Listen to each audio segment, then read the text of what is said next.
안녕하세요. 관계법교육입니다. 이번 시간은 215페이지의 주택 공급을 함께 보도록 하겠습니다. 사업체는 30세 이상의 집단적인 주택 건설 사업을 시행합니다. 자기가 모두 살 집 아니죠. 그래서 일반에게 분양하게 되는데 그 분양하는 것을 법에서는 주택 공급이라 표현합니다. 이러한 주택 공급과 관련되어서는 사업체가 반드시 지켜야 될 법률상의 사안들이 있는데 그 중에 공급 절차에 관한 사안들을 함께 살펴봅니다. 사실 사업체가 주택을 공급하고자 한다면 우리 시험법이 아니지만 주택 공급에 관한 규칙이 있습니다. 그런 주택 공급 규칙에 따라 주택을 건설하고 입주 예정자에게 분양하도록 되어 있는데 그 사업체는 선분양 후 시공 방법에 따라 착공 신고 후 건축 공정이 30% 정도가 되게 되면 분양할 수 있습니다. 가끔 우리 주변에 기존의 주택이 몇 채 존재하는 상태에서 그 주택을 전부 철거하고 새로운 아파트 단지를 만들기 위한 대지 조성하는 것 본 적 있죠.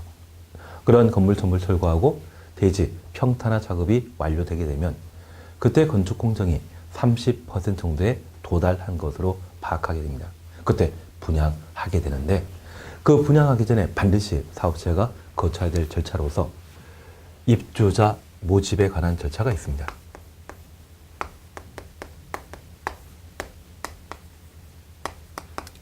사업체가 선 분양하기 위해 입주자를 모집하기 위해서는 입주자 모집과 관련되어 시, 군, 구청장에게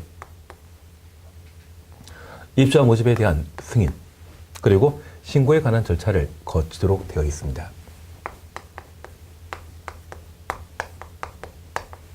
특별히 입주자를 모집하는 대상이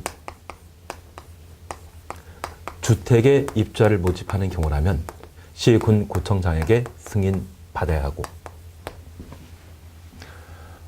주택단지 내 삼각 건물에 입주자를 모집하고자 한다면 이때는 복리설에 입주자를 모집하는 것으로 시, 군, 구청장에게 신고하도록 되어 있습니다.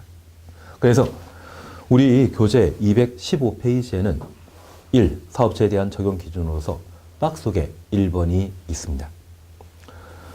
다음 과목에 해당되는 자를 제외한다. 동그라미 가번만 봅니다. 국가, 지방자치단체, 주택공사, 지방공사를 제외한 사업 주체가 입주자 모집하는 경우 시, 군, 구청장의 승인 받아야 하며 봉실의 입주자 모집 시에는 시, 군, 구청장에게 신고하도록 되어 있습니다. 그래서 입주자 모집과 관련되어서는 시, 군, 구청장의 승인 등을 필요로 하는데 주택의 입주자 모집 시에는 시, 군, 구청장의 승인받고 봉실의 입주자 모집 시에는 시, 군, 구청장에게 신고하도록 되어 있습니다. 이러한 절차와 관련되어 특별히 국가기관은 시, 군, 구청장의 입주자 모집 승인 신청 대상에서 제외시키고 있습니다. 하나 이해하실 것이 있습니다. 우리가 지금 공부하고 있는 관계법규는 공법에 해당되는 사항으로 그 공법과 관련된 각종 행정처분, 행정행위와 관련되어서는 행정청이 취하게 됩니다. 그러한 행정청으로서 장관, 지도의사, 시, 군, 구청장 많이 받습니다. 이러한 행정처분은 행정청 단독으로 시행하는 것이 원칙인데 둘 이상의 행정청이 서로 의견 교류해서 행정처분하는 경우가 있습니다. 만약 이번에 경기도와 서울을 연결하는 도로를 만드는데 서울에서는 이쪽 방향으로 도로를 만들고 경기도에서는 이쪽 방향으로 도로를 만들었을 때 이러한 구조는 사용할 수 없죠. 그래서 도로 위치와 관련되어 둘 이상의 행정청이 서로 의견을 교류하는 경우가 있습니다. 그런데 이러한 둘 이상의 행정청이 서로 대등 관계라고 하면 상호 협의하도록 되어 있고 삼급관청이 특정한 행정처분을 하는 때는 하급관청의 의견을 수렴할 때 의견 청취 절차를 거치게 됩니다. 그래서 가끔 국가가 제2국제공항이나 고속도로 등의 시설을 설치하게 되면 주민의 의견 청취, 공청에 개최하여 의견을 수렴하는 경우가 있습니다. 그러면 국가가 일반 국민의 의견을 수렴하는 의견 청취자는 국가가 상급관청이고 국민을 하급 관청으로 파악하기 때문에 그런 의견 청취란 말을 사용하게 됩니다. 그리고 하급 관청이 특정한 행정 처분을 하게 될 때 상급 관청의 승인을 받아 결정하는 경우가 있습니다. 우리가 함께 공부하셨던 건축법에는 도에 속해 있는 시군에 21층 이상이거나 연면적 10만 제곱미터 이상의 건축물에 대한 건축 허가 시에 시장 군수는 도지사의 승인 받도록 되어 있습니다. 그러면 시장 군수와 도지사를 구분하게 되면 상하관계 뚜렷하죠. 하급 관청 행정 처분 시에는 상급 관청의 승인 받도록 되어 있습니다. 그런데 여기 국가는 장관급을 말합니다. 저 장관이 건설한 주택의 입주할 모집 시에 시군 구청장에게 승인 받으라고 하면 자존심 팍 상하죠. 그래서 저 국가는 시군 구청장에 대한 각종 인허가 처분 대상에서 제외, 면제시키고 있습니다. 만약 앞으로 국가가 시군 구청장에게 인허가 받는다. 그런 취지 질문을 하면 무조건 거부입니다. 그리고 지금까지 우리가 함께 공부하시면서 저 국가는 각종 비용 부담 대상에서 제외, 면제시켜줬죠. 그래서 비용 부담에 관한 사항과 국가기관이 시군 구청장에게 인허가 받는다. 그런 취지라고 하면 항상 틀린 것으로 판단하는 것도 괜찮을 겁니다. 그래서 입자 모집과 관련되어 주택의 입자 모집 시에는 시군 구청장에게 승인 받으며 봉인설 입자 모집 시에는 시군 구청장에게 신고해야 한다. 절차에 관한 사항을 저렇게 살펴놓습니다. 하단부에 관한 이야기 크게 신경 쓰지 않습니다. 그리고 216페이지의 제2절 사업체에 대한 주택 공급상의 규제. 사업체가 주택을 공급하게 되었을 때 준수해야 될 각종 주택법령상의 규정입니다. 첫 번째, 견본주택과 관련된 사항을 살펴볼 수 있습니다. 여기 견본주택은 딱 몇 개 사안만 확인해 놓습니다. 여기 견본주택은 모델하우스이거든요. 선분양 후 시공하는 사업체 입장에서는 입주 예정자에게 보여줄 수 있는 완공된 주택이 없습니다. 그래서 미리 모델하우스를 만들어 입주 예정자의 청약 신청을, 분양을 촉진하게 되는데 이때 만들어지는 모델하우스와 2년, 3년 뒤에 만들어지는 아파트 사이에 형태는 서로 같아야 되죠.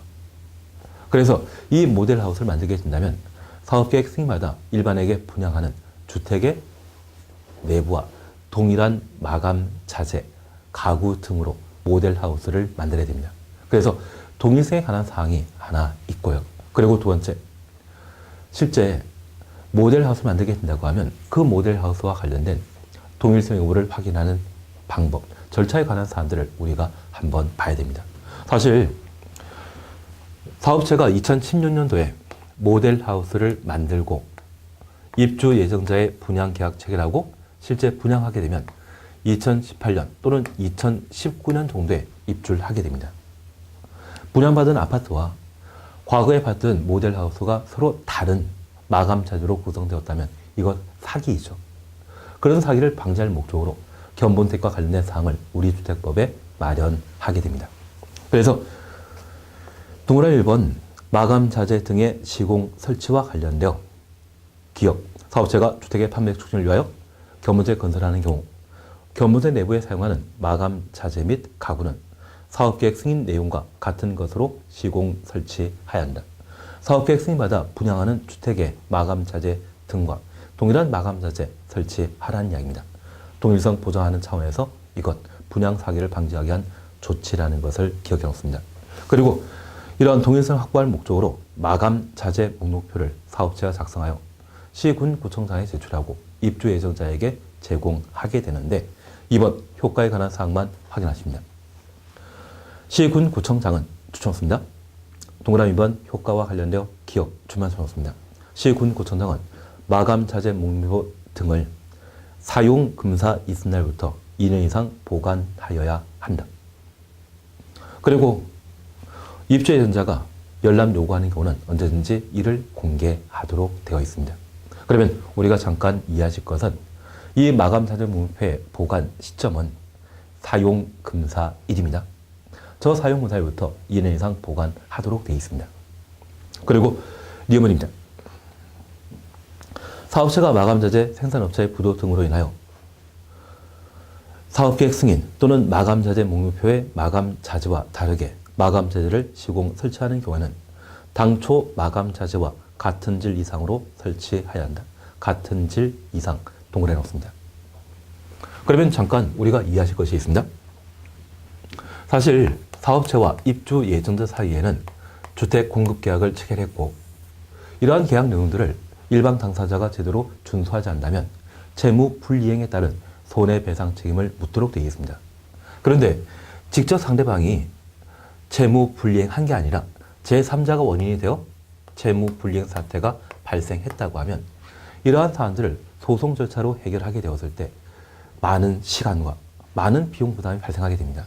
그래서 제3자가 원인이 되어 사업체가 제대로 채무를 이행하지 못했다고 하면 이러한 사안들을 재판할 것 없이 법으로 손해배상할 수 있도록 법률 규정을 따로 마련해 놓은 겁니다.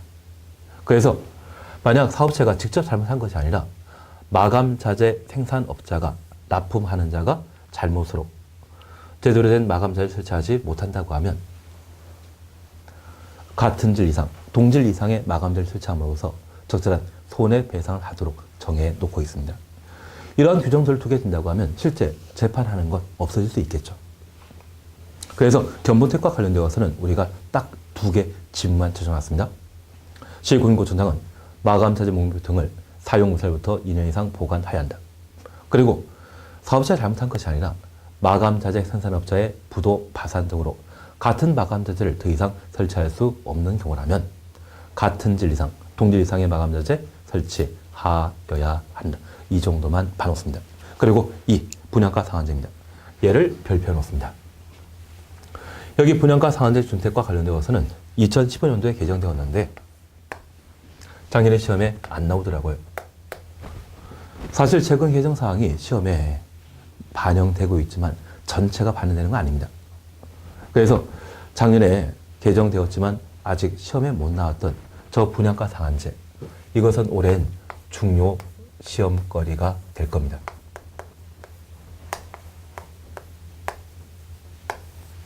첫 번째 우리가 구분할 것이 있습니다. 각종 물건의 거래 가격은 사실 사업체가 책정하게 됩니다. 그래서 우리가 이야기 들어보면 삼성이 만들게 되는 휴대폰과 애플이 만들게 되는 휴대폰에 있어서 영업이익이 애플이 높다는 이야기 들어본 적 있죠. 하는 이야기가 삼성 휴대폰 판매 대수는 애플보다 많이 판매하고 있지만 실제로 얻어지는 이익이 얼마 안 된다더라고요. 그러면 저 사업체가 공급 가격을 결정하게 되었을 때 이게 시장에서 받아들이게 된다면 아무리 높은 가격이라도 충분히 판매되지만 지나치게 높아 사람들이 구입하지 않는다고 하면 그 회사 망해버리면 되죠. 그래서 주택을 건설 공급하는 때에도 분양 가격에 대해서는 누가 결정한다? 사업체가. 그런데 저 분양 가격을 법으로 제한하는 경우가 있습니다. 그 대상이 바로 분양가 상한제 적용 주택입니다. 사실 주택에 대해서는 대표적인 사유제로 볼 수 있지만 지나치게 주거 비용이 높게 책정되게 된다면 국가 경제 발목을 잡는 경우가 있을 겁니다. 그래서 공공재적 성격으로 판단하여 특별한 주택에 대해서는 분양 가격을 제한하게 되는데 저 분양가 상한제 정책이 어떤 경우에 적용될 수 있는지 적용 대상에 관한 내용을 우리가 함께 보셔야 됩니다. 우리 교재 217페이지에는 동그라미 기억을 볼 수 있습니다. 사업체가 일반에 공급하는 공동주택 중에 다음 하나에 해당되는 지역에 공급하는 주택의 경우에는 주택법령이 정하는 분양가격 이하로 공급해야 한다. 가로 속에 분양가 상한제 적용주택 확인되시죠? 그리고 박스에 1. 공공택지 추정수입니다. 2. 공공택지 외 택지에 국토교통부 장관이 주거정책 심의위원회 심의 거쳐 지정한 지역. 그러면 이 분양가 상한제 적용 대상은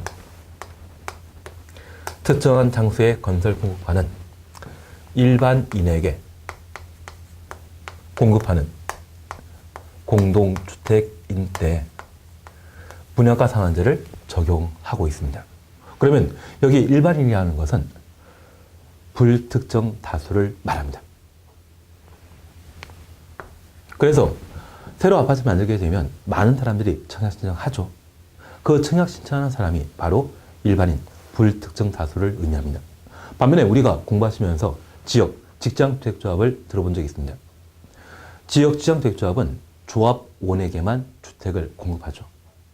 그래서 지역주택조합이나 직장주택조합이 건설하는 조합주택은 특정인에 공급하는 공동택으로서 분양가 상한제를 적용하지 않고 있습니다.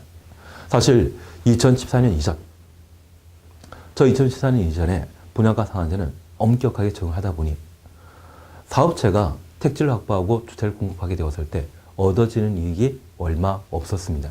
그래서 사업자가 직접 건설하기보다는 주택조합을 만들어서 조합주택을 공급하는 것이 일반화되었거든요. 그래서 2014년까지 한 5년 정도, 이명박 대통령 시절부터 지금까지 한 5년, 6년 정도 지역주택조합에서 조합주택을 건설하는 것이 일반화되었습니다. 그것은 분양가 상한제를 피하기 위한 방법이었습니다. 그런데 작년에 이 분양가 상한제를 채무장관께서 잠깐 손을 보셨는데, 종전에는 모든 일반에 공급하는 공동택인 때 분양가 상한제를 적용하다가 장소를 기준으로 분양가 상한제 적용 여부를 달리 정하게 되었습니다. 만약 공공택지에 건설하여 일반인에 공급하는 공동택이라고 하면 100% 분양가 상한제 적용 주택이지만, 공공택지 외 택지의 경우에는 국토교통부 장관이 분양가 상한제 적용 지역으로 지정 고시한 경우에만 분양가 상한제를 적용하도록 법을 개정하게 되었습니다. 여기 공공택지라는 것 우리 이제 좀 압니다. 농경지를 택지개발 사업하게 되었을 때 토지를 강제 수용하여 택지개발하게 되면 그러한 곳들을 공공택지라 합니다. 그래서 우리가 알고 있는 동탄신도시, 광교지구 이러한 곳이 바로 공공택지입니다. 이러한 공공택지에 일반에 공급하는 공동택에 대해서는 분양가 상한제 적용 대상이고, 반면 공공택지 외 택지, 우리 재건축, 재개발 사업 들어온 적 있죠. 그 재건축, 재개발 사업을 시행하기 위한 공간, 주택단지는 공공택지이다? 아니다? 아니죠. 이곳은 국토교통부 장관이 분양가 상한제 적용 지역으로 지정한 때에만 분양가 상한제를 적용하게 됩니다. 그러면 어떤 장소가 분양가 상한제 적용 지역으로 지정될 수 있는지 218페이지에 동그라미 2번입니다. 가버립니다. 국토교통부 장관은 주택가격 상승률이 주택가격 상승률 동원해 놓습니다. 물가 상승률 동원해 놓습니다. 이걸 작년에 투기과열지구와 관련되어 주택가격 상승률을 적으라고 시험에 내더라고요. 주관식으로 했기 때문에 많은 분들이 당황하셨는데 그래도 어쩔 수 없죠.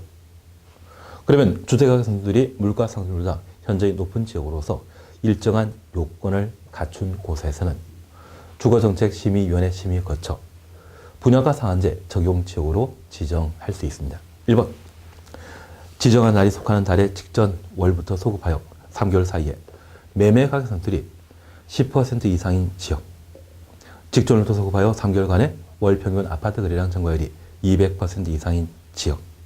3번, 직전을 소급하여 아파트 공급이 있었던 연속 3개월간에 해당 지역에 공급되는 아파트 평균 청약 경쟁률이 20대 1을 초과하는 지역.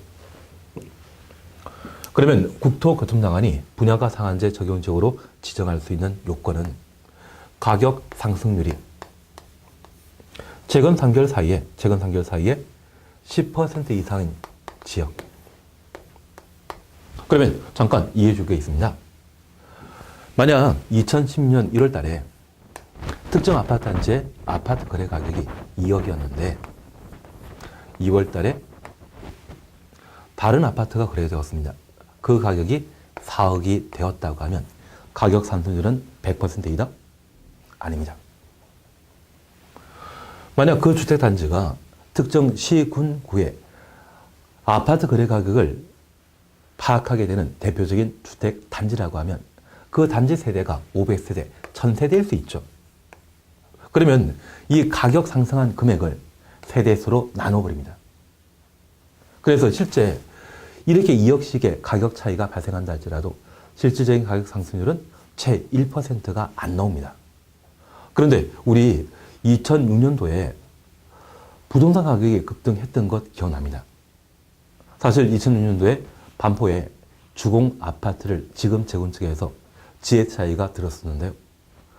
그 재건축 이야기가 나오기 전에 아파트 거래 가격이 4억, 5억 정도였다고 하면 재건축 조합이 만들어지고 거래되었던 가격이 11억 정도가 되었습니다. 그래서 4억짜리 아파트가 한 4개월 만에 11억까지 치솟은 적 있거든요. 그래도 가격 상승률이 10%가 안 됩니다. 대한민국에 3개월 사이에 아파트 가격 상승률이 10% 이상인 지역은 있다, 없다. 불가능합니다. 그리고 두 번째입니다. 분양가 상한제 적용적으로 지정하는 날이 속한 달에 직전으로도 소급하여 3개월 사이에 청약 경쟁률이 20대 1을 초과하는 경우, 가끔 특정 평형에 대한 청약 경쟁률이 50대 1, 100대 1 가까이 되는 것도 있지만 단지 전체를 따지게 된다고 하면 그러한 청약 경쟁률 없습니다. 기껏 2대 1, 3대 1 정도이거든요. 대한민국에 이런 곳 있다 없다? 없습니다. 그리고 거래량 청가율이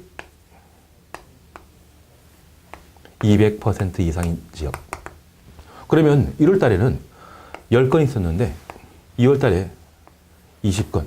그렇게 계속 거래량이 연속해서 늘어가는 그런 지역만 분양가 상한제 적용 지역으로 지정할 수 있는 이야기인데 이거 가능하다? 불가능하다? 가끔 특정 아파트 단지가 1000세대 정도라고 하면 그 1000세대 1년 거래량이 한 10세대, 20세대밖에 안 되거든요. 1년 전체에서. 이런 건 불가능하죠. 그러면 현재 공공택지 외 택지, 바로 민간택지인데 재건축 사업과 관련되어 조성된 땅이 바로 공공택지 외 택지, 민간택지입니다. 그러한 곳에 국토교통부 장관이 분양가 상한제 적용적으로 지정하는 곳 있다 없다? 없습니다. 그래서 이러한 규정 때문에 강남 3구에 해당되는 아파트 단지의 재건축 사업과 관련되어 종전에 조합원에 공급하고 남는 주택에 대해서는 일반에 공급하는 공택으로서 분양가 상한제 적용 대상이었거든요. 덕분에 일반에 공급하는 주택 가격을 제한받다 보니 재건축하게 되었을 때 아파트 실제 원주민의 비용 부담이 늘어나서 몇 년 동안 재건축 못했거든요. 그런데 이제 이게 풀린 겁니다. 그래서 가끔 신문 방송 보다 보면 서울 강남 지역에서 아파트 가격 상승 견인차 역할을 하고 있다. 전국에 아파트 가격이 올라갈 것이다. 그런 이야기 가끔 하는 거 보신 적 있죠. 요즘은 안 그러죠. 2015년도 4월달부터 11월까지의 이야기입니다. 그래서 강남 쪽에 모 아파트 같은 경우는 평당 분양 가격을 3천만 원, 4천만 원까지 잡는 경우가 있고요.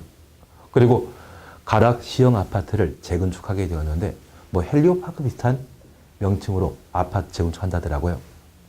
그곳에 평당 분양 가격을 1,800만 원 할 것인지 2천만 원 할 것인지 그거 가지고 많이 고민한다고 하는데 최종 가격이 1,980이라고 합니다. 그게 가능한 것은 다른 거 아닙니다. 종전에는 일반에 공급하는 모든 공택이 분양가 상한제 적용 대상이었지만 지금은 장소, 공공택지에 건설하여 일반에 공급하는 공택은 무조건 분양가 상한제이지만 공공택지 외 택지의 경우는 국토교통부 장관이 분양가 상한제 적용 지역으로 지정한 경우에만 일반에 공급하는 공동택을 분양가 상한제 적용 대상으로 정해놓고 있습니다. 그래서 장소에 따른 차이 구분해 놓으시고 이게 최근 개정 사항이라면 가격 상승률 10% 이상인 곳 3개월 사이입니다. 청약 경쟁률 20대 1. 그래서 10 기억하시면 10의 2배 20대 1입니다. 거래량 청가율 20대 1 기억나신다면 200% 이상인 지역. 이러한 곳만 분양가 상한제 적용적으로 지정할 수 있다. 오지 쓴다에 관한 문제는 내지 못하겠지만 빈칸 만들어 놓고 주관식은 충분히 가능하겠죠. 한번 확인해 놓습니다. 그러면 이러한 주택은 원래 분양가 상한제 적용 대상이지만 정책적으로 분양가 상한제 증상에서 제외시키는 경우가 있습니다. 217페이지 맨 마지막 줄 보게 되면 동그라미 이언입니다. 다음에 해당되는 경우는 분양가 상한제를 적용하지 아니한다. 그리고 다음 페이지에 1, 2, 3이 있습니다. 1번 도시형 생활주택입니다. 여기 도시형 생활주택은 지난 정권의 1인 2인 가구의 주택 문제를 해결하기 위해 엄격한 주거 기준을 대폭 완화시켜 건설 공급했던 주택이 도시형 생활주택이죠. 특히 도시형 생활주택 중에 원룸형 주택이라고 하면 보통 주택의 경우는 세대당 한 대 이상의 주차 공간을 마련하도록 되어 있지만 저 원룸 주택의 경우는 세대당 0.5대 주차 공간을 마련하면 건설 공급할 수 있거든요. 그러면 이러한 도시형 생활주택에 대해 정책적으로 규제 완화시켜 많이 만들도록 하고 있는데 그 분양 가격을 제한하게 된다면 이거 만들 사람 없죠. 그래서 이 도시형 생활주택은 분양가 상한제 증상에서 제외시키고 있습니다. 그리고 경제자유구역과 관련되어서는 워낙 지문 길기 때문에 우리 시험거리 아닙니다. 관광특구에 50층 이상이거나 그 높이가 150m 이상인 공동택의 경우는 분양가 상한제 적용 대상에서 제외시키고 있습니다. 여기 관광특구는 서울 같은 경우는 명동, 이태원을 말합니다. 이러한 곳에는 많은 외국인 관광객이 방문하게 되는데 그 관광객을 상대로 우리나라 사람이 아닌 외국 상인이 우리나라에 거주하면서 장사하는 경우가 있습니다. 그리고 이분들이 돈을 좀 벌면 그 관광특구 안에 집을 마련하고 싶어 하죠. 그런 집 중에 층수가 50층 이상이거나 높이가 150m 이상의 경우는 분양가 상한제 증상에서 제외시키고 있습니다. 이러한 주택은 우리 국민에게 싸게 공급하는 것을 목적으로 하는 것이지 외국인에서 이런 주택을 분양 가격 제한할 필요는 없죠. 그래서 관광특구와 관련된 장소 그리고 요건에 관한 사안들을 저렇게 살펴놓습니다. 그런데 우리 하나 기억할 게 있습니다. 건축법 공부하면서 고층 건축물 층수가 3층 이상이거나 높이가 120m 이상 초고층 건축물은 층수가 50층 이상이거나 높이가 200m 이상의 건축물을 초고층 건축물이라 했습니다. 그런데 층고 4m가 일반적인 건물의 높이거든요. 그런데 이 주택은 일반 업무용 건물과 달리 주택 내부에 기계 설비를 두는 것이 거의 없습니다. 그래서 주택과 관련되어서는 보통 층고가 3m입니다. 그러면 주택과 주택 외 건물 비교하게 되면 천장 부분에 여러 가지 장비를 집어넣는 것이 일반 업무용 건물인데 그러한 건물에 있어서는 층고가 어느 정도 높아야 되죠. 그래서 4m를 건축부에서는 층고로 보고 있지만 주택은 층고가 보통 3m입니다. 그래서 50 곱하기 3에서 150m 이상이라고 하면 관광특구에 만들어졌을 때 분양가 상한제 증상에서 제시킨다. 왜 50층과 150이 함께 나오는지 이해되시겠습니까? 주거용 건축물의 층고는 보통 3m이고 비주거용 건축물의 경우에는 층고를 4m를 한다. 그렇게 파악해 놓습니다. 그러면 분양가 상한제 증상 그리고 분양가 상한제 증상에서 제외되는 것 그리고 분양가 상한제 적용 지역 어떤 요건을 갖추었을 때 국토교통부 장관이 지정하는지 그러한 내용들을 기본적으로 살펴놓습니다. 특별히 218페이지의 분양가 상한제 적용 지역에 관한 사항 한번 살펴놓으시고 그리고 옆에 페이지에 3번 주택의 분양 가격 크게 문제 없습니다. 그리고 220페이지에는 분양가 상한 주택의 분양 가격 공시 찾을 수 있죠. 잠깐 우리가 이해하실 것이 있습니다. 우리 주변에 아파트가 만들어지게 되면 저 아파트의 거래 가격은 기존 아파트의 가격이 100이라고 하면 특정 시군구의 아파트 만들어지는 것은 한 5년 정도 뒤에 새 아파트가 만들어지게 됩니다. 그러면 이 5년 사이에 인플레이 때문에 그 분양 가격이 150이라고 하면 초창기 5년 동안은 가격 차이를 인정합니다. 그런데 5년만 지나게 된다면 얘나 기존의 아파트나 다 낡은 아파트라 해서 옛날 아파트 가격이 150까지 가격이 올라가게 됩니다.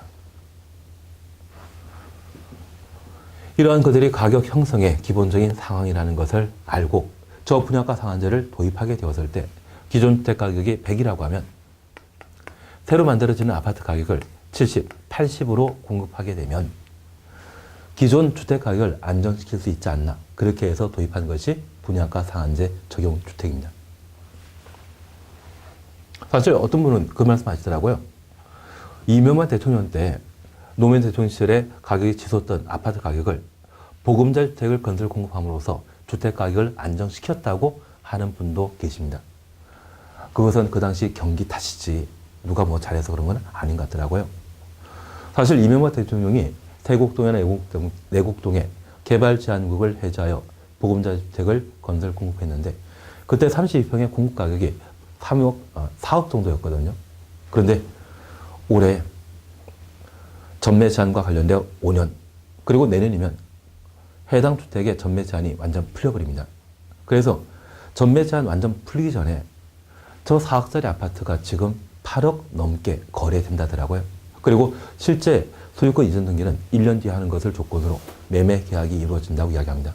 그래서 내년쯤이면 4억짜리 아파트가 9억에서 10억 정도에 거래되지 않을까 누구나 예상한다더라고요. 이거 완전히 로또이죠. 아니 4년 만에 또는 5년 만에 1년에 1억씩 가격이 올랐다고 하면 말도 안 되지 않습니까? 그래서 그 개발 제한구를 해제하여 그 보금자리 주택을 특정인의 영리, 시세 차익으로 주어진 것은 좀 문제 있는 것 같습니다.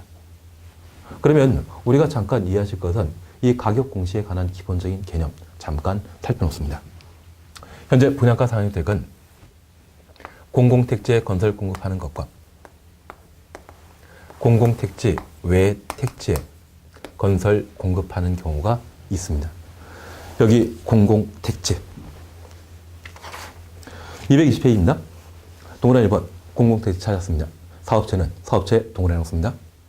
분양가 상한제 적용주택으로서 공공택지에서 공공택지 동그라미 공급되는 주택에 대해서는 입주자 모집 공고에 다음 가격을 공시하여야 한다.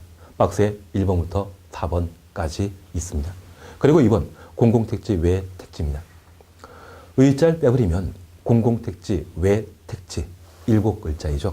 시장 군수구청장 7글자입니다. 공공택지 외 택지에 공급하는 분양가 상한제 적용주택에 대해서는 입주자 모집 승인하는 경우 분양 가격을 공시하여야 한다. 박스에 1번부터 7번 나오죠. 그러면 잠깐 구분하실 것은 공공택지에 건설 공급한 분양가 상한제 적용주택은 4글자인 사업체가 입주자 모집 공고 시에 4가지 항목을 공개하도록 되어 있습니다. 반면 공공택지 외 택지의 경우는 시장, 군수, 구청장 7글자입니다. 7개 항목을 공개하게 되는데 여기 공공택지는 동단신도시, 광교지구처럼 택지개발 사업을 통해 조성한 땅으로서 건설회사에 분양하게 되면 좀 싸고 저렴하게 공급하게 되죠. 공공택지 외 택지는 민간 택지였습니다. 이곳은 건설업체가 좀 비싸게 취득했을 겁니다. 상대적으로 저렴하게 땅을 구입했던 사업주체가 신문에 분양 광고할 때 분양가격 공개하는 부담 지우는 것 괜찮죠. 우리 대학 다니다 보면 학사 장교 제도가 있는데요. 기본 RT를 하게 된다고 하면 한 3년 정도 장교로 근무하지만 대학 1학년 때부터 4학년 때까지 등록금을 지원받았던 학사 장교는 그 기본 복무기간 3년 외에 등록금 지급받았던 4년을 추가로 복무한다더라고요. 그래서 같은 장교인데 불구하고 복무기간이 꽤 길더라고요. 이익을 받았던 사업체에게 부담 주는 것 괜찮죠. 반면에 공공택지 외 택지의 경우는 싸게 공급한 적 없습니다. 그래서 누가? 시군구청장이 분양가격을 공시하게 되는데 그 분양가격 공개 항목은 몇 개? 7개. 그러면 공공택지 4입니다. 사업체 4글자가 4가지 항목을 공개하고 공공택지 외 택지라고 하면 7글자이죠. 시군구청장 7글자가 7가지 항목을 공개하게 되는데 이것 법 잘 만들었죠. 그래서 444, 777로 기억해 놓습니다. 최근 중개사 시험에서는 공공택지에 건설 공급하는 분양가 상한주택을 시, 군, 구청장이 가격 공시한다. 그런 식으로 틀린 문제 만들더라고요. 44477이란 말로 분양가격 공시에 관한 사안들을 한번 정리해 놓습니다. 구체적인 분양가격 항목과 관련되어서는 크게 신경 쓸 필요는 없을 것 같습니다. 그리고 연관 3번 분양가심사위원회입니다. 여기 분양가심사위원회는 과거 2번에 걸쳐 기출문제로 출제된 적이 있는데 그 기출문제만 잘 살펴보면 시험에 나올 수 있는 것은 모두 해결될 겁니다. 그래서 여기 분양가심사위원회와 관련되어서는 분양가심사위원회 구성, 운영에 관한 문제로 현재 시, 군, 구청장이 분양가심사위원회를 구성, 운영한다. 그래서 분양가심사위원회는 시, 군, 구 단위에 만들어진다는 걸 기억해 놓습니다. 그리고 분양가심사위원회 구성 시기, 동그라미 니은번만 추정했습니다. 시, 군, 구청장은 사업계획 승인 신청 있은 날부터 20일 이내 분양가심사위원회를 설치, 운영해야 한다. 분양가심사위원회 설치 시기, 사업계획 승인 신청 있은 날부터 20일 이내 설치하도록 되어 있습니다. 이것 상설기구입니까? 임시기구입니까? 임시기구이죠. 늘상 존재하는 것이 아니라 시, 군, 구 관할구역에 새로 분양가 상한주택을 건설하고자 사업계획 승인 신청했다고 하면 그 사업계획 승인 신청이 있은 날부터 20일 이내 심사위원회를 구성하도록 되어 있습니다. 상설기구이다, 임시기구이다. 임시기구라는 것 파악되시죠? 그리고 이번 분양가심사위원회 심의사항 기출문제로 출제되었습니다. 그래서 과거에 기출문제 출제되었을 때는 바로 3번을 틀린 지문으로 시험에 내더라고요. 시, 군, 구별, 기본형 건축비 산정의 적정성 여부, 시, 군, 구 대신 시도로 바꾸어서 시험 문제 내던데요. 그래서 얘는 더 이상 시험거리 못될 것 같습니다. 그리고 미문입니다. 시, 군, 구청장은 입자 모집 승인할 때 분양가심사위원회 심사 결과에 따라 승인 여부를 결정해야 한다. 이 지문을 과거에 오제 쓴다 문제로 출제한 적이 있습니다. 니은 지문 맞는데 우리가 잠깐 이해할 것이 있습니다. 여기 분양가심사위원회는 분양가 상한주택의 분양 가격이 적정한지 여부를 파악하기 위해 구성되는 위원회로서 저 위원회 구성원은 전문가이다, 비전문가이다? 전문가이죠. 반면에 사업체가 주택에 입자를 모집하기 위해서는 시, 군, 구청장에게 입자 모집 승인 받은 때만 입자 모집할 수 있습니다. 그러면 저 시, 군, 구청장은 주택에 대한 전문가이다, 비전문가이다? 비전문가이죠. 비전문가인 시, 군, 구청장이 입자 모집 승인 여부를 결정하게 되었을 때 함부로 하게 되면 좀 사회적 문제 불러일으킬 수 있죠. 그래서 이들이 인허가 처분을 하게 된다고 하면 전문가 집단의 심의, 검토 이후 인허가 여부를 결정해야 할 겁니다. 그래서 중요한 인허가 처분 전에 미리 위원회 심의, 검토를 하도록 정해놓고 있는데 우리 니은 다시 보시면 시, 군, 구청장은 입자 모집 승인할 때 분양가심사위원회 심의 결과에 따라 승인 여부를 결정할 수 있다, 결정해야 한다. 결정하여야 한다. 그래서 분양가심사위원회 심사 결과 이걸 반드시 반영한다는 이야기죠. 그래서 분양가심사위원회 심사 결과, 분양가심사위원회 심사는 필수 절차라는 것을 한번 파악해 놓습니다. 그리고 3번 분양가심사위원회 구성에 관한 사안들을 각각 두게 되는데 기억 10명 이상 그리고 니은 추천했습니다. 위원회 위원장은 시, 군, 구청장이 민관위원 중에 한 명을 지명한다. 하나 이해하실 것이 있습니다. 대한민국 각종 위원회는 공무원이 위원장이 되게 됩니다. 우리 캐스팅 보드라는 말 들어본 적 있습니까? 가부 동수일 때 위원장이 최종 결정하는 것이 캐스팅 보드이거든요. 그럴 때 위원장이 공무원이라고 하면 정부 정책에 맞는 최종 결정 낼 수 있죠. 그런데 얘는 1%의 예외입니다. 분양가심사위원회 위원장은 공무원이 아니라 누가? 민간위원이 된다. 특이한 사항으로 한번 확인해 놓습니다. 그리고 디귿 민간위원 6명 이상 포함시킬 것. 그래서 이 정도가 과거 기출문제에 다뤄졌던 내용입니다. 만약 다시 시험 문제 나온다고 하면 우리 준비하는 시험이 주택관리사라는 점을 고려했을 때 위원 자격에 관한 사항들을 한번 보시는 것도 필요한데 얘는 나중에 관리실무에서 한번 보실 겁니다. 그래서 지금은 줄만 쳐고 진행하십니다. 4번에 주택관리사로서 소장 직에 5년 이상 근무한 자.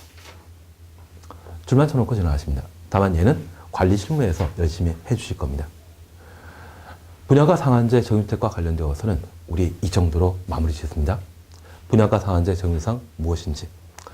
일반에 공급하는 공택 중에 공공택지에 건설되면 100%이고 공공택지 외 택지라고 하면 국토교통부 장관이 분양가 심사, 분양가 상한제 적용 지역으로 지정한 때에만 분양가 상한제 적용 대상이죠. 그리고 이 분양가 상한제는 주변 주택 가격을 안정시키기 위해 도입한 제도입니다. 분양가격 논리 공시해야 되죠. 44477이라는 말로 대신합니다. 그렇게 결정된 분양가격이 적정한지 파악하기 위해 분양가심사위원회 둔다. 그리고 222페이지에는 주택건설사업과 관련된 임대주택 건설인데 우리 주변의 사업체가 용적률을 상향 조정하기 위해 단지 안에 임대 아파트를 건설해서 나라에 기부 체납하는 것 있죠. 그와 관련된 사항입니다. 특별히 주택법상에 특이한 점이 없기 때문에 이쪽은 크게 신경 쓰지 않습니다. 이번 시간 여기까지 함께 하시고 다음 시간에는 223페이지의 저당권 설정 제한부터 함께 살펴나가도록 하겠습니다. 수고하셨습니다.